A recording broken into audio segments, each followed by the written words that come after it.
Vamos a hablar con un coronel del Ejército Popular de la Liberación de China. Él se llama Zhou Bo. Zhou Bo. El coronel nos va a ayudar a entender la importancia de la visita de Donald Trump a Beijing. Este invitado estuvo como director en el Ministerio de Defensa de la Cooperación de Seguridad. También estuvo en Oriente Medio, en África. Estuvo en la Comisión Militar Central China, dirigió la Oficina de Asuntos Asiáticos. Hoy es una de las voces más consultadas en la escena geopolítica global desde la China.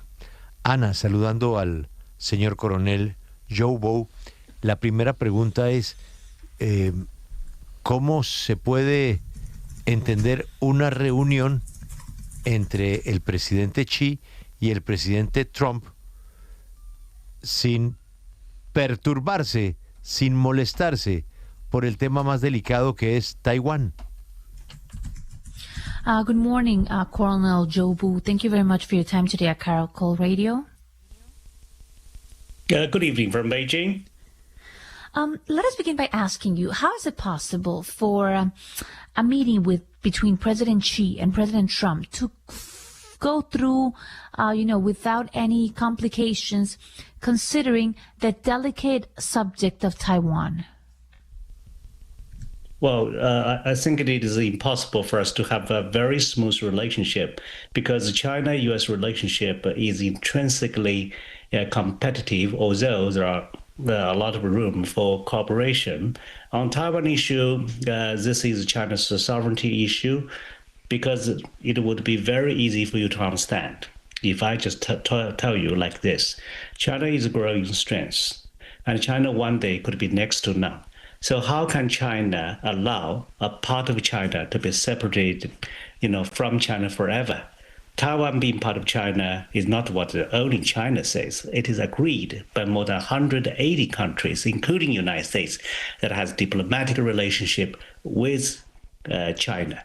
So to resolve this issue, hopefully we can resolve it peacefully, but we have to reserve, use of force as a last resort. So how could we resolve this issue peacefully, which is in everybody's interest? My answer is very simple. Just let the Chinese government believe peaceful reunification is still possible. If we believe it is still possible, if the United States behaves, if the Taiwanese authority behaves, I believe we'll still have patience rather than impatience. Translate that, Colonel.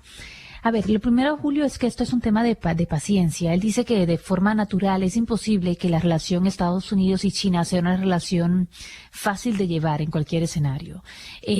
China tiene, pues, por supuesto, están los temas comerciales que todos conocemos entre Estados Unidos y la China, y también el tema de la soberanía china.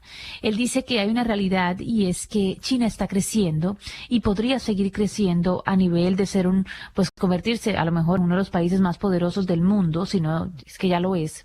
¿Cómo podría China permitir estar separada de parte de su soberanía, como es el caso de Taiwán? Dice que es algo que ya se ha aprobado por más de 180 países y la forma de resolver esto es que debe resolverse de forma pacífica, la fuerza debe ser un último recurso, pero él cree que si Estados Unidos permite a China resolver esto, pues como ellos pueden hacerlo, que China todavía cree que se puede resolver de forma pacífica, pues puede haber una reunificación sin mayor complicación. El Kremlin acaba de anunciar hace unos pocos minutos que Putin visitará Beijing próximamente. ¿Qué mensaje le envía China a la Casa Blanca al recibir a Vladimir Putin poco tiempo después de recibir a Donald Trump? The Kremlin has just published that Putin is going to visit Beijing soon. What message does this send to the White House that Putin is going to come so soon after President Trump was in China? Well, this is a misunderstanding. It's not because Trump is visiting China, therefore President Putin will come, because for quite a long time, China and the Russian leaders have been visiting each other on annual basis. So President Putin will just come to visit China because this is Russians' turn to visit China this time. A ver, esto es una forma equivocada de analizar esto, según nuestro invitado. Esto no tiene nada que ver con que el presidente Trump esté visitando a la China, sino que pues hace mucho tiempo que la China y Rusia se ven de forma anual y simplemente este año le tocaba a Rusia ir a China y por eso Putin va a visitar Beijing. Ana, por favor, pregúntele al coronel Zhou, ¿hasta dónde un encuentro como este puede terminar sin que haya algún acuerdo, el que sea, sobre Taiwán, y que de todas formas los otros elementos de la relación Estados Unidos-China pues puedan avanzar positivamente? And to what extent do you believe that perhaps this meeting could move forward without reaching an agreement on the Taiwan subject, but that they could reach an agreement in all the other subjects that matter between the U.S. and China relationships? A very good question. I believe the visit of American president to China itself is a great success, and it is also a great relief to all the countries in the world, because last visit by American president to China happened only 9 years ago. That was in 2017, again by President Trump during his first term. During the 9 years, Chinese president visited the United States 4 times. Just now, you asked why President Putin would come to visit China. And as I said, because we have a mechanism for such kind of regular mutual exchange of visits. I hope between China and the United States, we could have the same mechanism. Because if Chinese and American president visit each other regularly, that would actually make everybody feel relieved, right? Pues a ver, Juan Pablo dice que esto es una pregunta importante. Él cree que ya el hecho de que haya una visita del presidente estadounidense a la China es un éxito y le da un respiro a todos los países del mundo. La última visita fue hace 9 años, en 2017, también hecha por el presidente Donald Trump durante su primer término. Durante esos 9 años, el presidente chino visitó 4 veces Estados Unidos, pero Estados Unidos no volvió a Beijing. Y se hablaba hace unos minutos del ejemplo de Putin, y es que él dice que China tiene ese mecanismo, tiene viajes constantes, que hasta cierto punto consolidan la relación, y lo que él cree es que si empiezan a ocurrir estas visitas de forma regular entre Estados Unidos y la China, pues eso va a dar una sensación de calma a nivel mundial. La calma en el mundo en este momento también pasa por Irán, y los dos países han acordado en esta reunión que coinciden en 2 cosas, que Irán no debe tener un arma nuclear y que se debe abrir el estrecho de Hormuz. Más allá de esa declaración, ¿él tiene alguna expectativa de que esta cumbre acabe con algún tipo de solución para el tema Irán? Of course, that we have to speak about Iran. Both countries have said that the Strait of Hormuz needs to stay open and that Iran should not have a nuclear weapon.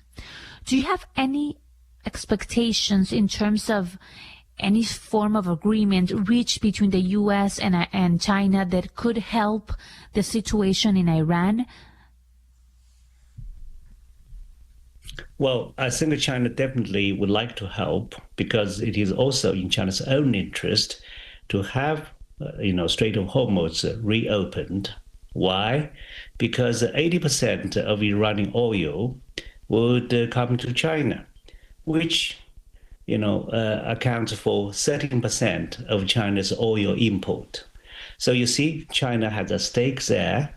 But since this is the war was initiated by Donald Trump, I think probably we still would have some time, before the dust finally settles. But I don't believe it will last for very long, because Iran also wants the strait to be opened. Otherwise, they cannot export oil. Otherwise, they would not have money, right?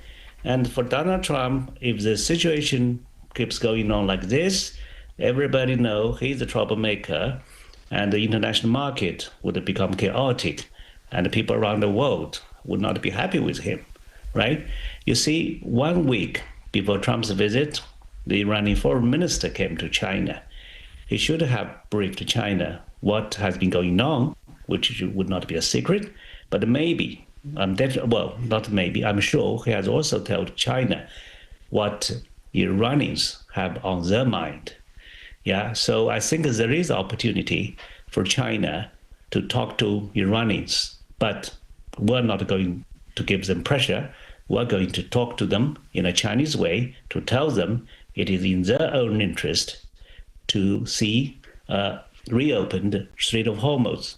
So my best wish is the United States and Iran could simultaneously announce reopening of the Strait of Hormuz before anything else, and probably China can help in this regard. Colonel Zhou Bo, thank you very much for your time for this interview live from Beijing, and we hope success of this meeting. Thank you. ¿Qué dijo al final, Ana? Pues a ver, Julio, pues que sí, que la China pudiera querer ayudar, porque está también en el interés de la China que se reabra el estrecho de Hormuz. El 80%, según las cifras que él nos dio, del petróleo que sale de Irán va hacia la China, y es un porcentaje importante de todo el petróleo que se consume en la China. Sin embargo, dice que esta guerra fue iniciada por el presidente Donald Trump, pero que no cree que va a durar mucho tiempo, porque Irán también está interesado en reabrir el estrecho de Hormuz, porque ellos si no, no tendrían dinero. Y para el presidente Trump, si esto no se soluciona pronto, pues quedaría él con la marca de ser un creador de problemas. Dice que el ministro iraní viajó a la China recientemente y allí compartió pues parte de lo que los iraníes tienen en su mente, de lo que quisieran lograr de estas conversaciones. Entonces, él cree que sí, que de cierta forma China puede apoyar y puede dar su consejo a Irán sobre qué hacer con esto, pero lo ideal sería que tanto Estados Unidos como Irán se sentaran en la mesa y entendieran que lo más importante en este punto es reabrir el estrecho de Hormuz.